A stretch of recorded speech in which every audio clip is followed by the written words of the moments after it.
가을의 시작을 알리는 9월입니다. 계절의 변화를 느끼는 여유 있는 9월을 라디오 서울이 함께합니다. 강혜신의 오늘의 미국.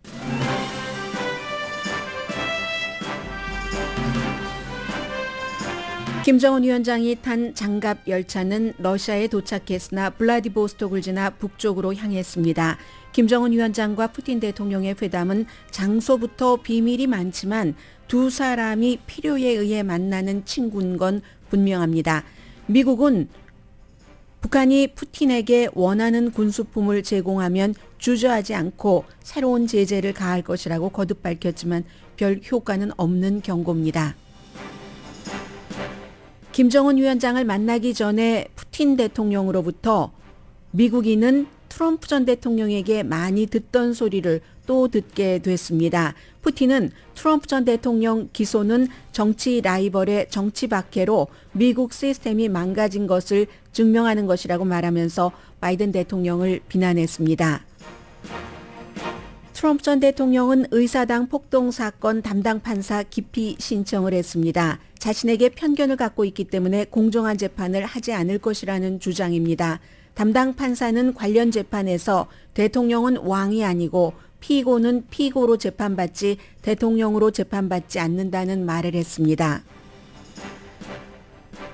바이든 대통령 탄핵 추진 이슈에서 이리저리 흔들려오던 케빈 맥카티 공화당 하원 의장이 마음의 가닥을 잡은 듯 보입니다. 탄핵 조사 지지 쪽입니다.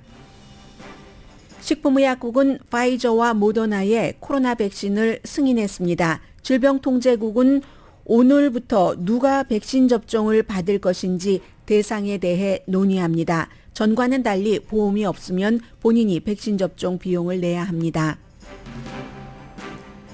캘리포니아 식당 노조와 사업주가 업계의 시간당 임금을 $20로 하기로 합의했습니다. 패스트푸드 업계입니다. 이번 합의로 새로운 투표에 대한 싸움은 피하게 됐습니다.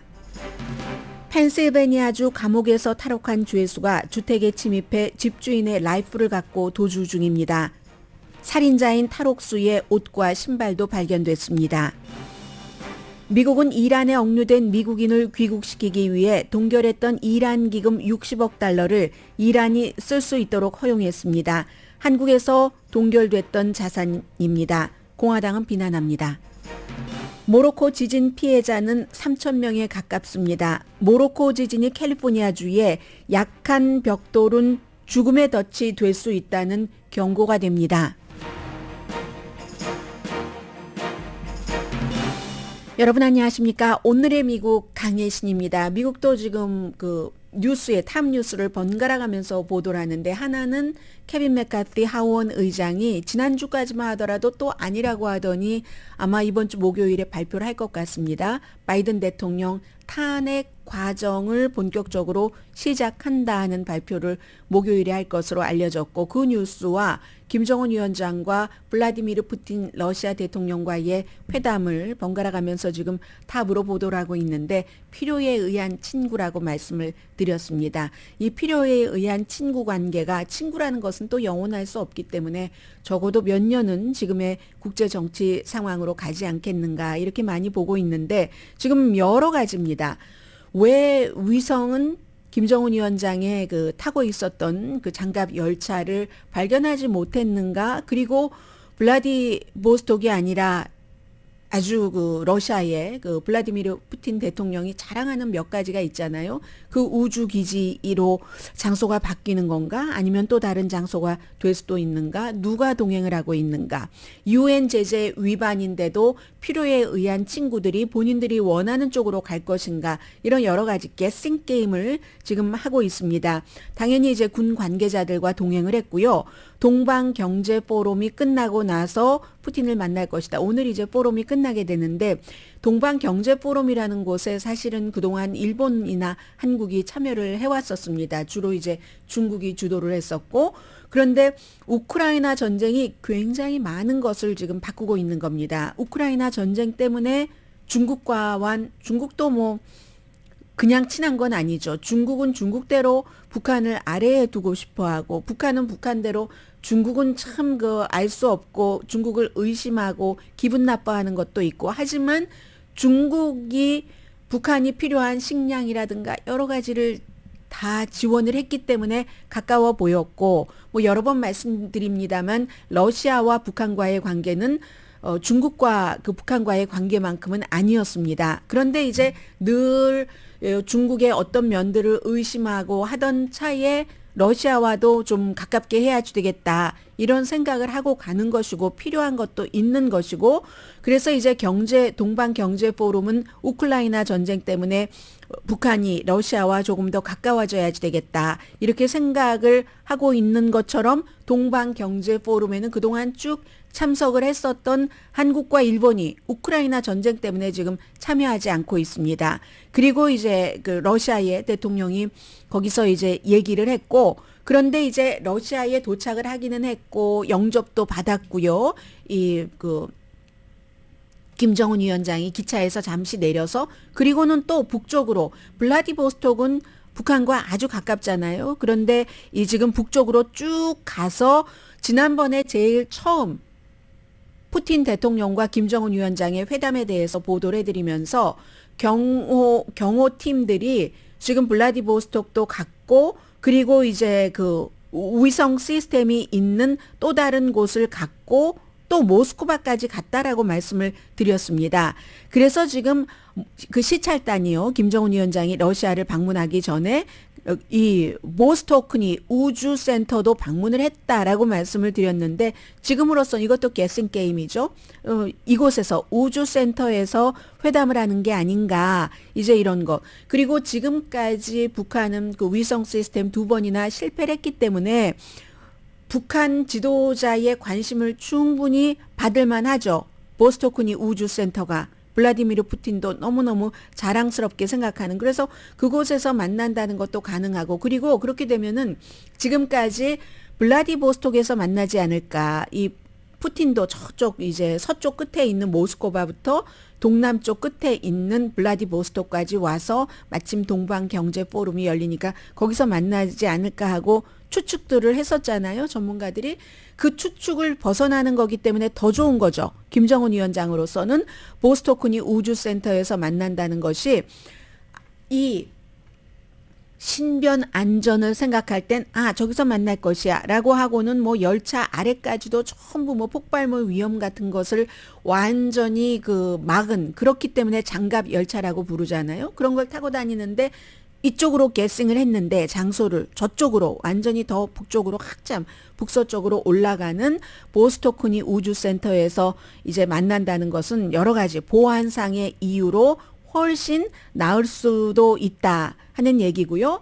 크렘린 대변인이 지금까지 밝힌 바로는 관계 강화가 굉장히 중요한 것이다. 우선 대표단끼리 협상을 하고 나서 필요하면 이후에 그 리더들이 여기에 대해서 직접 대화를 이어간다. 물론 만찬 같은 공식 행사는 마련이 됐지만 이런 대표자들끼리의 회담, 그럼 대표자들이 누가 있는가를 보면은 대강에 알 수 있는 거잖아요. 우리가 기본적으로 북한은 우크라이나에 필요한, 우크라이나에 그동안 많이 썼기 때문에 무기고를 채워줘야지 되는 러시아에 재래식 무기를 채워주고, 북한은 위성, 뭐 핵위성 이런 것의 발사에 실패를 했으니까 세 번째는 실패하지 않을 수 있도록 하는 그런 기술을, 당연히 유엔 제재 위반이죠. 유엔 결의안 위반이지만 신경 쓰지 않습니다. 북한이나 러시아가 이번에 유엔 그 결의안을 위반하는 게 처음도 아닌 것이고 해서 이제 서로 너무너무 절실하게 필요하기 때문에 그렇겠다 하는 건데, 그럼 두 나라의 대통령이 만나기 전에 북한에서는 누가 갔는가 하는 것은 최선희 외무상이요. 처음에는 이제 그 트럼프 전 대통령과의 김정은 위원장과의 회담을 막 준비하고 할 때까지만 하더라도 그때 외무상은 아니었었죠. 그런데 이제 이 최선희 그 외무상이 지금 그 탑승을 했었고요. 그 장갑 열차에 핵과 미사일 등 북한의 국방 산업을 총괄하는 군 그 최고위급 인사하면 리병철입니다. 리병철 탔고, 그리고 우주기술위원장 박태성, 군수공업국장 조춘용, 이런 사람들이 탔습니다.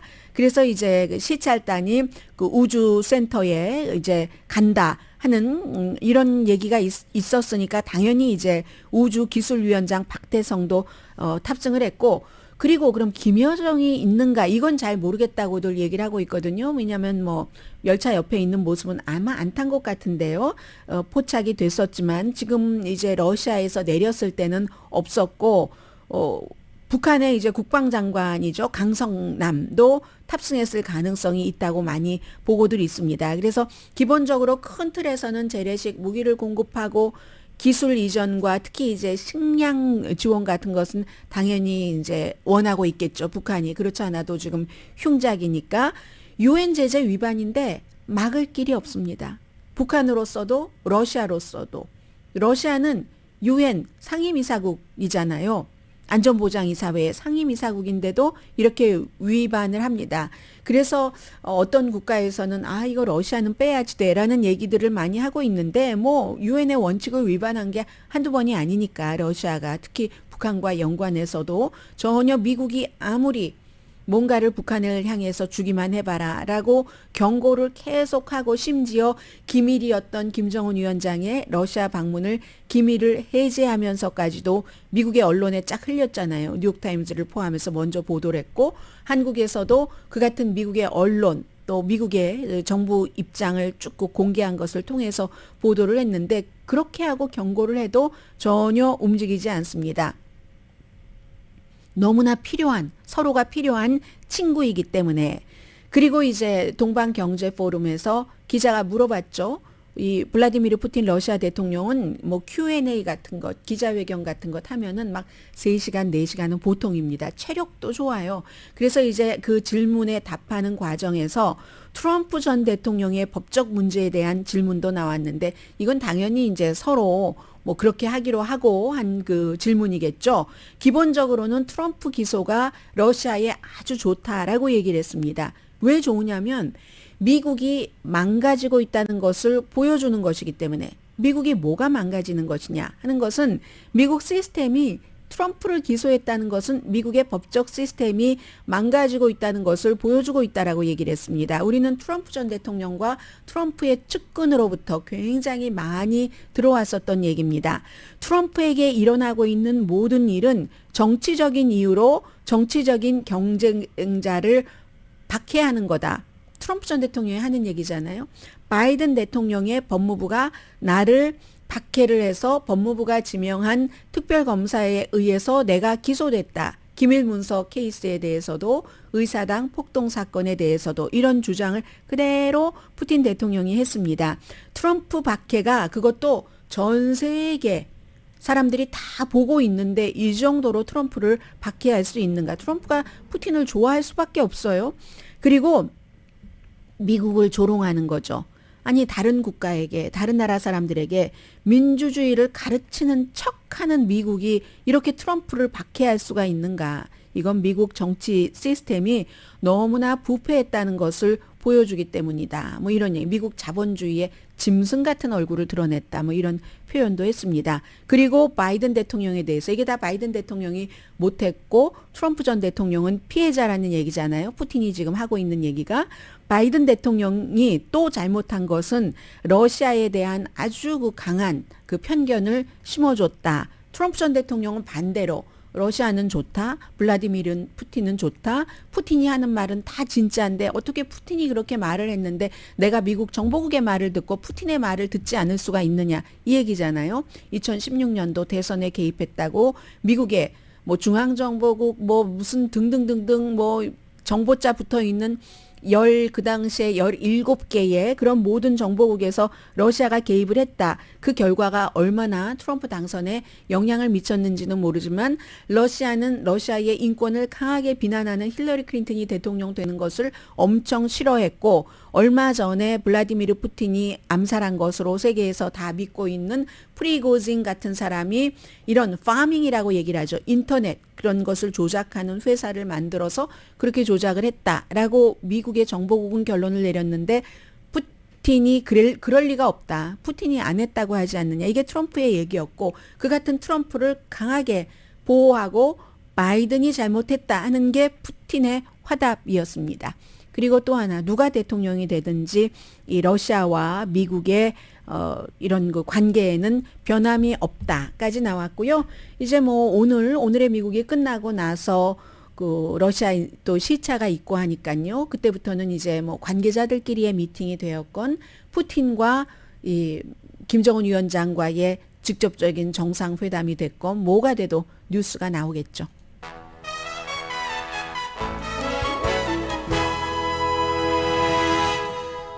오늘의 미국은 전문가가 추천하는 이민법, 가정법 전문 제인정 종합법률사무소, 총 20억 달러 승소, 교통사고와 상해 전문 브라이언 타필라와 CG 변호사 그룹, 코지다운 갤럭시 이불은 잠이 솔솔 오게 하는 기능성 거위털 이불로 독일과 함께 생산합니다. 코지다운 갤럭시 이불 공동 후원입니다. 잠시 뒤에는 지금 무서운 뉴스도 있고요. 특히 펜실베니아주에 살고 계시는 분들은 이건 또 새로운 케이스입니다. 탈옥수가 가정집에 침입해서 총을 가지고 도망쳤거든요. 그 사이에 또 주인은 총도 쏘고 탈옥수에게 그런 내용도 있고, 그리고 이제 중요한 또다시 미국이 탄핵 국면입니다. 이번에는 바이든 대통령이 대상이고, 그리고 뭐 트럼프 전 대통령의 여러 가지 내용들을 잠시 뒤에 전해드립니다.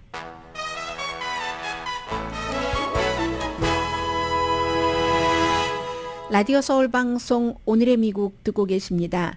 네, 지난주에 여러분들께 보도해드린 것과 지금은 다른 내용을 전해드립니다. 뭐 케빈 맥카티 공화당 그 다수당 하원 의장이 마음을 바꿨기 때문에 그렇습니다.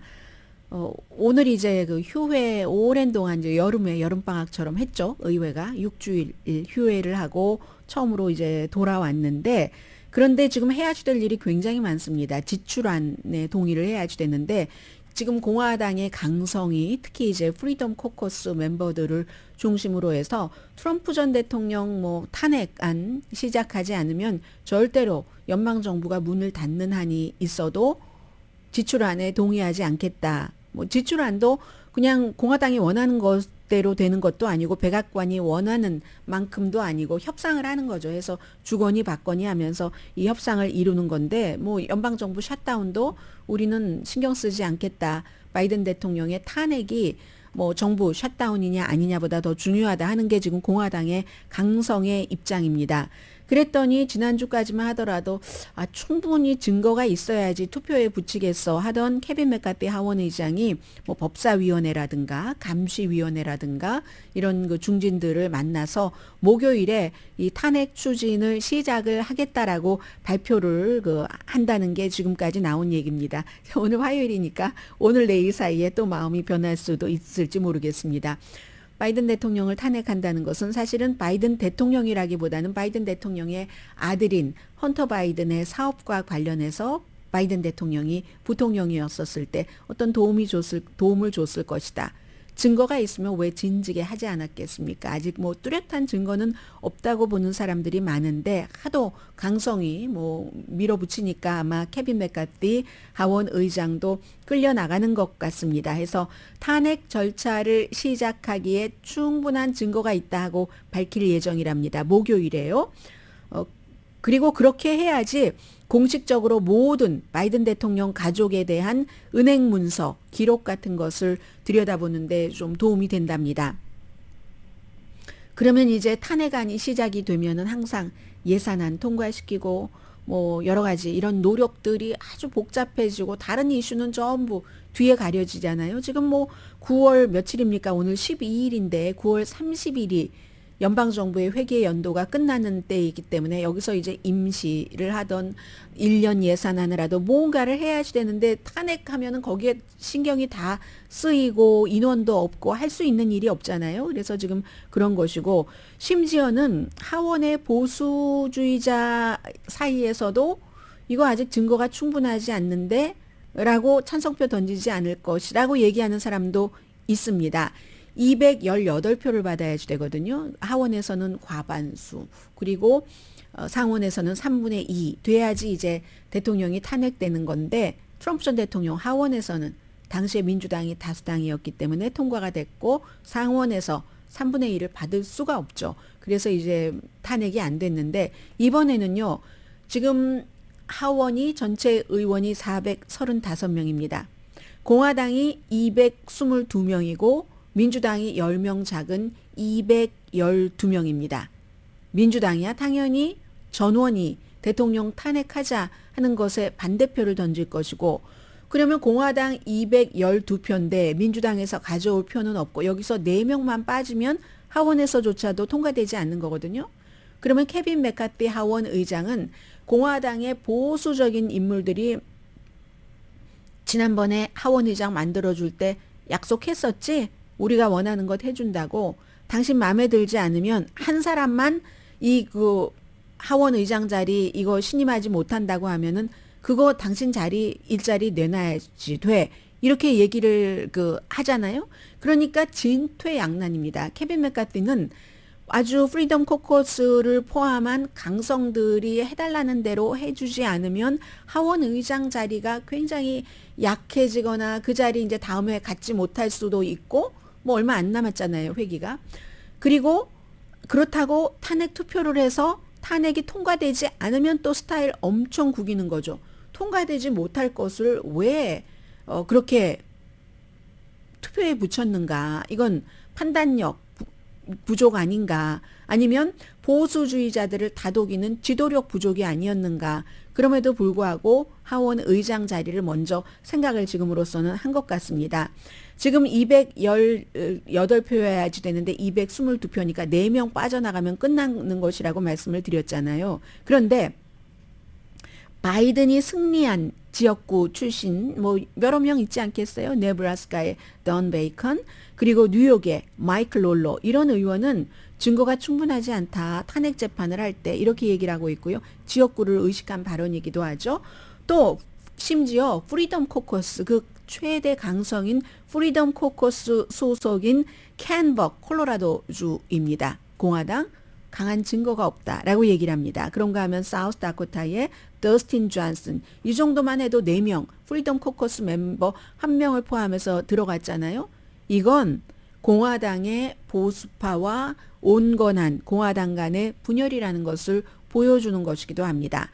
그런데 지금 공화당에서 아주 입김이 센 사람들이 있잖아요. 하원에서 오하이오가 지역구인 짐 조르단. 그래서 짐 조르단 트럼프 전 대통령 지지자들은 제일 좋아하는 하원 의원에 속합니다. 그리고 지금 너무나 중요한 그 하원의 법사위원회의 위원장입니다.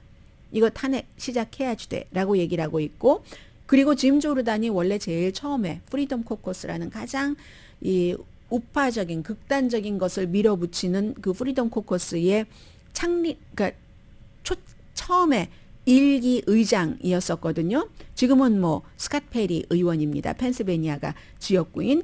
그리고 제임스 코머 하원 감독위원회 위원장.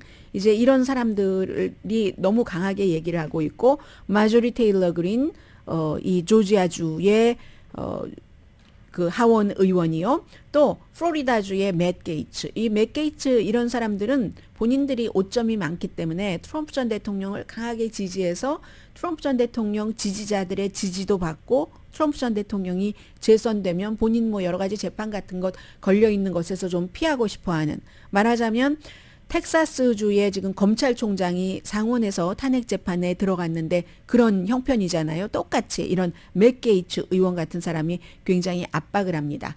오늘 이제 맷 게이츠가 하원에서 왜 바이든 대통령을 탄핵을 해야지 되는가 하는 연설도 할 예정인데요. 그래서 지금 미국은 또다시 탄핵 정국으로 들어가면 이번 주 목요일부터는 이 뉴스가 에브리데이 정치 뉴스로 맨 앞에 올라올 가능성이 굉장히 높습니다. 그리고 블라디미르 푸틴 러시아 대통령으로부터 아주 좋은 그 커멘터리를 받은 트럼프 전 대통령은 특히 중요한 게 지금 조지아가 조금 더 중요한 것 같고요. 선거 결과를 뒤집으려고 한 혐의에 대해서 기소된 거잖아요.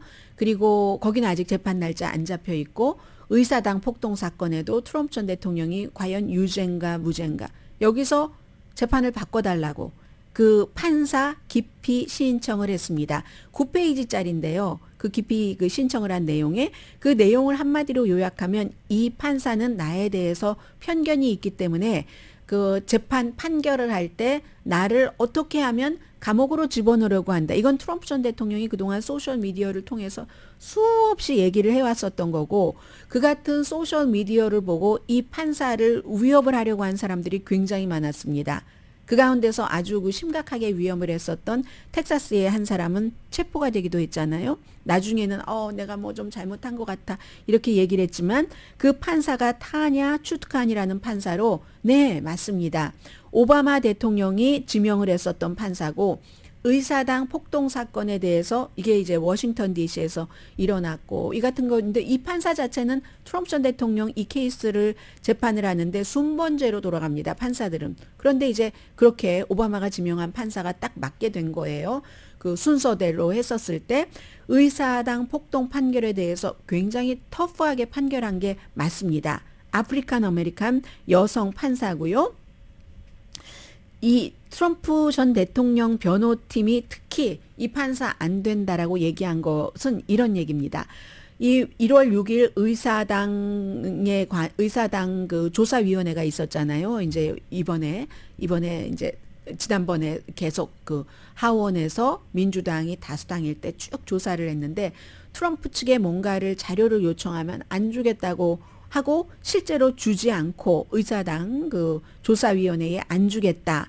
이런 것에 대해서도 이제 이 판사가 관여를 했거든요. 그때 뭐라고 얘기를 했냐면은, 대통령은 왕이 아니다. 민주주의에서 이제 선출된 대통령은 국민의 어떠한 일에 봉사하는 그 종이지, 서번트지, 킹이 아니다. 킹이 아니라고 표현을 했어요.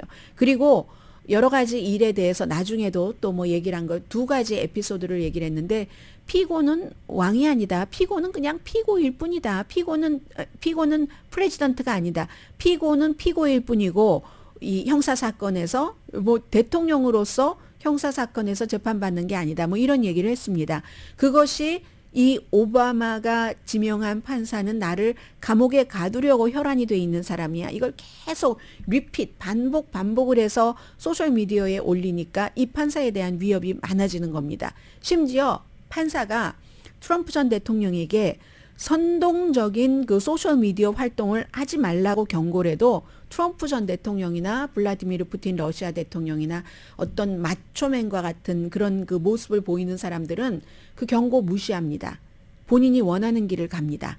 푸틴이 유엔의 어떤 규정을 무시하는 것처럼 트럼프 전 대통령도 지금 판사들이 다 재판에 영향을 미칠 수 있는 그 같은 소셜미디어 활동을 하지 말아라 해도 합니다.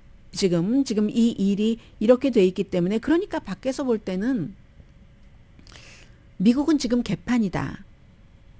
정치 최고 이런 얘기가 이래서 나오는 겁니다. 그리고 나서 어떻게 그 국민들에게 법을 지키라고, 판사가 판결한 것에 대해서 판사가 또 어떤 명령 내리는 것을 지키라고 어떻게 할 수가 있겠어요? 그런 것들이 지금 미국으로서는 굉장히 아주 그 위험한 일이고요. 지금 여전히 소리가 안 나오고 있네요. 미국에서 계속 이 김정은 위원장이 러시아에 도착해서 잠깐 그 열차에서 내렸던 이런 그 일들을 지금 전하고 있습니다. 그리고 바이든 대통령은 또 위험합니다. 내 나이가 어때서? 이 같은 홍보를 지금 열심히 하고 있거든요. 바이든 대통령이 하고 있는 선거 캠페인 홍보에서 지금 중요한 게 두 가지인데, 그 중요한 것이 내가 이쪽에 약하다 하는 것을 증명하는 겁니다. 하나는 이제 소수인종을 향해서 많이 홍보를 하고 있거든요. 소수인종들이 아프리칸 아메리칸이나 히스패닉계가 인플레이션이 처음에 요즘에 조금 잡히고 있다고 하지만 지난 2년 동안 너무나 물가 상승이 가파랐기 때문에 제일 거기서 영향을 받은 사람들은 백인들이 아닙니다. 좀 수입이 적은 아프리칸 아메리칸이나 히스패닉계거든요. 그래서 그쪽을 향해서 열심히 홍보를 하는 것이 있고, 내 나이가 어때서? 나이가 자꾸만 문제가 되니까, 실제로 또 바이든 대통령은 트럼프 전 대통령처럼 저렇게 정력적인 모습을 보이지도 않습니다. 나이 차이가 3살 나는데, 그래서 지금 내 나이가 어때서 하는 홍보를 지금 열심히 하고 있는, 이게 이제 본인이 약하다 하는 것을 보여주는 것이고요. 그리고 뭐 제가 여러분들께 길게 말씀을 드리지는 않겠습니다만은, 앤드류 설리반이라는 커멘테이터죠. 그리고 미국에서 정치 블로거를 가장 먼저 시작했었던 사람입니다. 이 사람 뭐 캐톨릭이고 이 사람이 먼저 기술을 들었습니다. 바이든 대통령이 이제 무대에서 떠날 때다. 바이든 대통령 지금까지 잘한 건 많다. 경제도 이만큼 올려놨고 세계 각 나라에서 트럼프 전 대통령 때 미국을 멀리했었던 것도 동맹도 강화시켰고 기타 등등 많은 걸 했지만 그렇지만 나이는 어쩔 수가 없다. 80세로서 그 정도로 정력적인 일을 하는 것 놀랍지만 그렇다고 인간이 쇠약할 수 있는 나이가 주는 어떠한 것을 완전히 거기서 벗어나기는 너무 힘들다. 그러니까 이쯤에서 본인의 레가시, 나는 여러분들을 다시 트럼프의 손에 넣어서 미국을 쇠퇴하는 것을 막았습니다. 그것이 나의 공입니다. 하는 것까지만 하고 그 뒤는 물러나라. 민주당은 그럼 누가 있느냐라고 얘기하지만 사실은 굉장히 많거든요. 리스트가. 뭐 캘리포니아주의 게빈 뉴섬 주지사부터 싫어하는 사람들도 많잖아요. 주지사들도 많아요. 미시건의 주지사도 있고 상원의원들도 많습니다. 장관들도 있잖아요. 핏 부리저지 같은 사람은 바이든 대통령과 예비선거에서 겨뤘었고 지금 교통부 장관을 무난하게 굉장히 잘하고 있는 사람이잖아요. 그런데 지금은 그것을 말씀드릴 단계는 아니고 사람들이 쭉 많으니까 예비선거를 통해서 바이든 대통령이 물러난다고 하면은 가려질 것이다.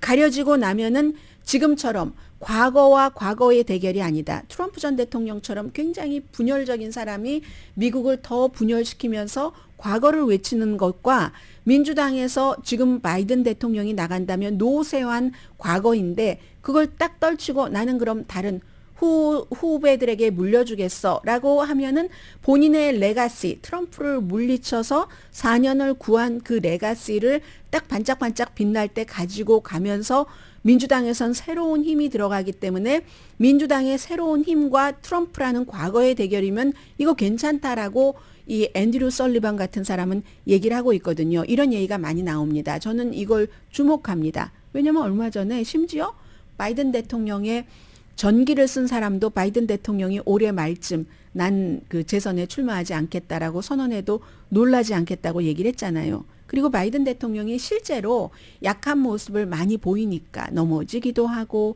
말 실수도 하고 어떤 때 얼마나 정교하게 썼겠습니까? 정교하게 쓴 연설문을 읽으면서도 열정적으로 하려고 하는데 열정은 보이지 않고 열정을 보이려는 노력만 보인다던가 어떤 땐 약하게 해야지 되는데 유난히 좀 어색하게 강하게 한다던가 이런 것들이 다 아닌 것이다 라고 앤드류 설리반 씨는 얘기를 했거든요. 요즘 이런 얘기들이 민주당에서 많이 나오고 불가능하지 않다고 봅니다. 바이든 대통령이 그 자리에서 물러나는 게. 왜냐하면 지금 또 아이들이 아니라 아들 헌터 바이든에 대한 그 관련해서 탄핵 재판이 시작된다면 바이든 대통령이 생각을 달리할 수 있는 명분을 주는 건지도 모르겠습니다. 헌터 바이든에 대한 저 조사는 쉽게 끝나지 않을 것으로 보여집니다. 뉴스를 쭉 보는 저로서는요. 잠시 뒤에 경제와 관련된 것 그리고 지금 이제 여러분들께서도 생각은 해두셔야지 되잖아요. 새로운 코비드 19 그 변이가 지금 창궐까지는 아니지만 퍼지고 있다는데 그럼 나는 새로운 백신을 맞아야지 돼? 아닌가? 이런 것을 이제 생각은 해두셔야지 되니까 관련 뉴스 잠시 뒤에 전해드립니다.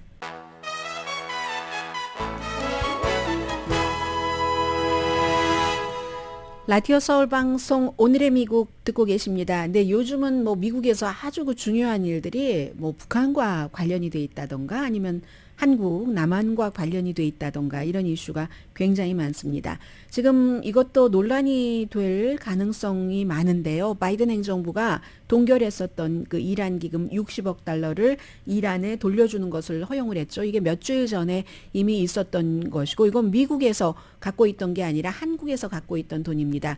이란이 이제 여러 가지 그 과거에 뭔가를 그 미국과의 이 관계에서 이렇게 돼서 그것을 동결을 할 때 미국은 미국만 하는 게 아니잖아요. 다른 동맹국들에게도 하라고 해서 한국도 뭐 이란에서 오일 같은 거 수입을 하고 돈 안 줬던 대신에 뭐 한국이 그 돈을 쓰는 건 아니고 딱 이렇게 국제 어떤 기금에 넣어놨었던 그걸 이제 카타르로 보내라. 카타르로 보내면 카타르에서 이란이 찾아가서 그리고 이제 조금 그 규제는 했어요. 그 돈을 가능하면은이 아니라 그 인도주의적인 뭐 의약품을 산다던가 그런 데만 쓸 수 있도록. 사실은 그 이란 돈인데 이란이 물건 팔고 심지어 미국에서는 이란이 뭐 미국에서 뭐 비행기 같은 거 산다고 돈 줬는데 돈만 그냥 오랫동안 갖고 있고 비행기는 안 줬다니까요.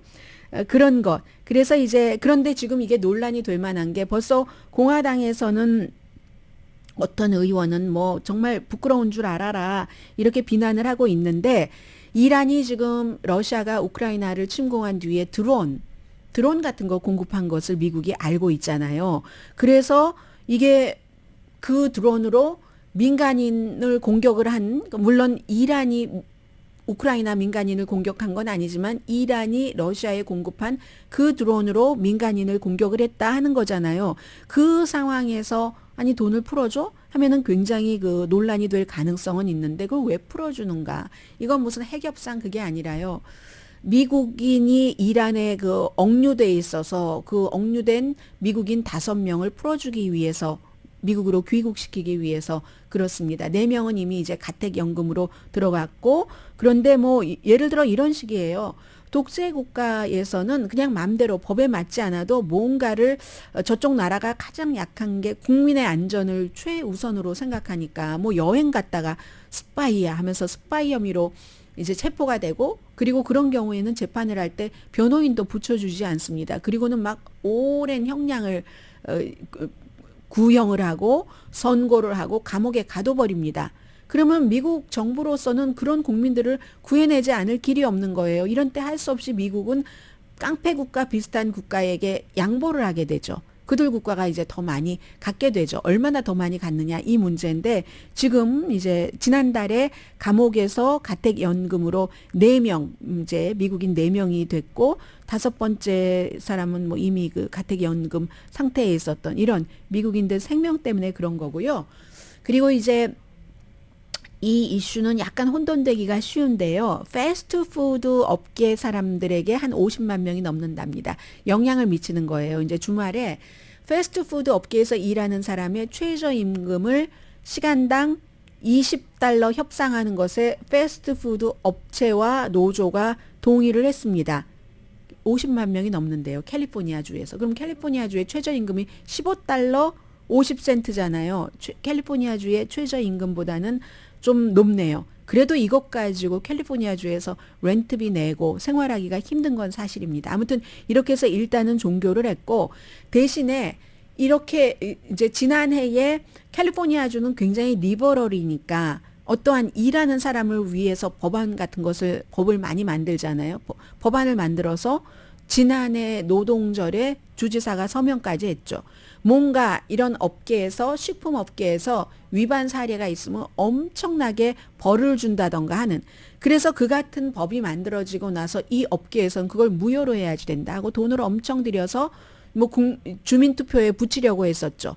대신에 이걸 이제 $20에 협상을 함으로 인해서 그 주민투표에 붙여지는 것은 무효로 하기로 하고 그 법에서도 뭔가 이제 이렇게 뭐 식당업계, 패스트푸드 업계에 위반 사항이 나왔을 때 굉장히 강하게 벌 주는 것, 그 조항은 뭐 삭제를 한다던가 그런 식으로 약간의 그 협상을 한 거죠. 그리고 이제 어떤 그 주민 투표에 붙여지려면 돈이 또 엄청나게 들어가잖아요. 업계에서도 $1억 정도 들어가고 또 뭐 이것을 그러면 업계가 원하는 대로 해주면 안 돼라는 반대 측에서도 그 정도의 돈이 들어가고 하면 돈 전략하고 시간 전략하고 하자는 그런 거죠. 그래서 이제 이게 일단은 패스트푸드 업계에서 시작을 했지만 다른 업계에서도 이제 또 이제 받아갈 수 있는 그래서 이제 전반적으로 패스트푸드 업계가 최저임금이 $20 최저임금이 $20면은 그보다 더 받는 사람들이 훨씬 많겠죠. 맥도날드 이런 데서 일하시는 분들이요. 그리고는 이제 코비드를 조금 말씀을 드리자면요.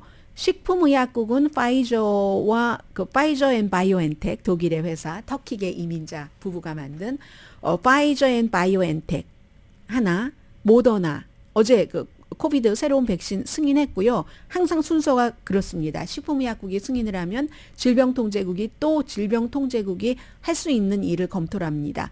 오늘부터 검토해서 한 목요일쯤에 최종적인 승인이 나오지 않을까 예상을 하는데 일단 승인을 했잖아요. 그러면 이게 과연 대상을 어떻게 하는가 질병통제국에서 그걸 한다는 거거든요. 일단 추가로 코비드-19 백신 접종을 받는 게 젊은 사람에게는 뭐 큰 도움이 안 될 수도 있겠지만 면역력 약하거나 나이 드신 분 또 만성 질환이 있으신 분들 계시잖아요. 그런 분들에게는 정말 도움이 된다는 게 여러 전문가들의 얘기고요.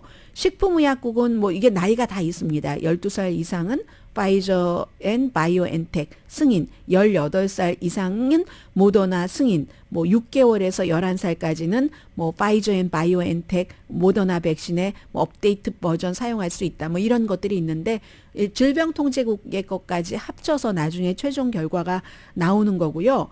질병통제국에서는 모든 연령층, 모든 사람에게 업데이트된 백신 접종을 권장하거나 아니면 그게 첫 번째예요. 아니면 좀 위험한 사람들 이런 사람에게만 권장한다던가 뭐 여러 가지 형태가 나올 수 있겠죠. 그래서 이제 질병통제국 것은 우리가 조금 봐야지 되고 더 중요한 것은 팬데믹 그 당시에는 누구나 다 보험이 없어도 막 맞으세요 했잖아요. 백신 접종 받으세요 무료로 막 길에도 있고 했는데 지금은 이제 더 이상은 그게 안 됩니다. 국가 그 비상사태가 끝났기 때문에 그래서 이제 예방접종 비용을 보험 있으신 분들은 보험으로 그 커버가 되지만 당연히 이게 보장이 되지만 보험이 없으신 분들은 뭐 한 110달러에서 130달러 정도 자비로 부담을 해야지 될 수도 있고 아니면 어떤 프로그램 같은 것이 또 나오겠죠. 그래서 이제 뭐 이런 그 가격 차이 같은 것은 조금 있습니다. 잠시 뒤에 두 가지 이슈가 남았는데요.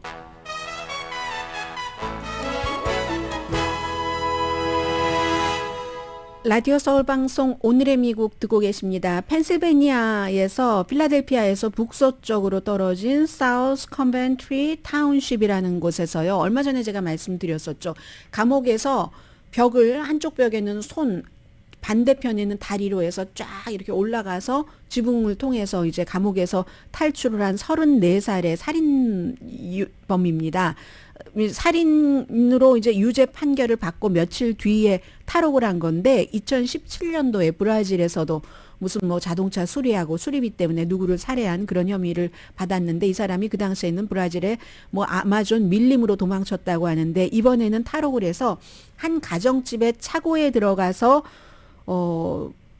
손전등도 있고 다 그런 그 22구경 그 라이플을 훔쳤다고 하거든요. 집주인이 이 범인을 보고 권총을 뽑아서 발사를 했는데 범인이 맞았는지는 모르고 그리고 수염이 있었는데 지금 수염도 다 깎고 또 도망치고 다닌다고 하니까는요. 이런 일이 다 있는 겁니다. 뭐 탈옥을 해서 집에 들어가서 그라지에 총이 있으니까 그 총을 훔쳐가지고 다니니까 주변에 지금 어느 정도의 비상사태인지는 여러분들께서 짐작을 하실 것 같고요. 참 캘리포니아주에서는 앞으로 이제 집 렌트 들거나 살 때 이런 걸 또 봐야지 되나요? 특히 리버사이드와 샌버란디노를 포함한 인랜드 엠파이어 지역에 모로코 6.8 강진으로 지금 뭐 사망자 3,000명 정도 거의 되고 있고 많은 사람들이 이제 구조 작업에 힘을 보태고 있습니다. 어떤 사람들은 막 손으로 계속해서 25명을 구조하느라고 내 손이 너무 바빴어요. 뭐 이렇게 얘기하시는 분들도 계신데 이 모로코 지진은 캘리포니아주의 약한 벽돌이 지진이 났을 때 얼마나 죽음의 덫이 될 수 있다. 죽음의 덫이라고 표현을 했어요. 그런 그 경고를 하고 있습니다. 부서지기 쉽고 그리고 도미노 현상이 되는 모로코의 그 마라케시와 똑같다는 거죠. 마라케시는 1000년 전에 건설된 올드 시리잖아요. 자동차에는 범퍼가 있어서 좀 뭔가 충격에 이른데 오래된 벽돌 건물은 깨지기 쉽고 그리고 그 안에 충분하게 유연성을 주는 어떤 그 뭔가의 그 뭐가 들어가 있어야지 되는데 강철 같은 뭐 보강 재료 같은 것이 안 들어가 있다는 거잖아요. 로스앤젤레스 같은 경우는 81년부터 벽돌 건물에는 어떤 조치를 취했지만 이런 정부가 조치를 취하라고 얘기하는 것과 실행에는 차이가 있어서 특히 리버사이드와 샌버란디노를 포함한 12개 이상의 인랜드 임파이어 도시는 수백 개의 건물이 수십 년 동안 경고해도 완전히 준비를 못했다는 겁니다. 거기가 지진 때잖아요. 샌 안드레아스, 샌 제신토, 쿠카몬가. 그렇기 때문에 더 위험하고 벤츄라도 마찬가지로 그렇기 때문에 어떤 경우는 이런 사건이 일어나서 무슨 뭐 소송하고 보상금 받고 하는 사람들도 있고요. 여러 가지를 아무튼 모로코 저 멀리 있는 지진이 우리에게 알려주고 있습니다. 오늘의 미국은 전문가가 추천하는 이민법, 가정법 전문 재인정 종합법률사무소, 총 20억 달러 승소, 교통사고와 상해 전문 브라이언 타필라와 CG 변호사 그룹, 코지다운 갤럭시 이불은 잠이 솔솔 오게 하는 기능성 거위털 이불로 독일과 함께 생산합니다. 코지다운 공동 후원이었습니다. 10시에 좋은 아침, 좋은 하루 방송됩니다. 한 30초쯤 시간 계산을 제가 잘못해서요. 조금 더 말씀드릴 그럴 그 시간을 갖게 됐는데요. 이 말씀 드려야지 되겠네요. 사이먼 앤 가fun컬의 폴 사이먼이 젊어 보이지만 올해 81세랍니다. 그런데 처음으로 왼쪽의 청각이 약해지고 있다는 것을 완전히 시인했다는 게 아니라 시인하고 있다. 그러면 이 사람은 뭐 열 몇 살 때부터 이렇게 음악하는 것 이외에는 생각해 본 적이 없다고 하고 지금도 라이브 공연을 하는데 그런데 청각에 이상이 있다고 하는 건 너무 어려운 일이잖아요. 그 어려운 일이 있다는 것도 인정을 하면서도 81세의 폴 사이먼이 그래서 나는 앞으로 어떻게 이걸 연주하지 하고 열심히 그 연구를 하고 있다. 라이브 음악 공연이 그래도 어떻게든 해보겠다는 얘기를 하고 있습니다. 강혜신이었습니다.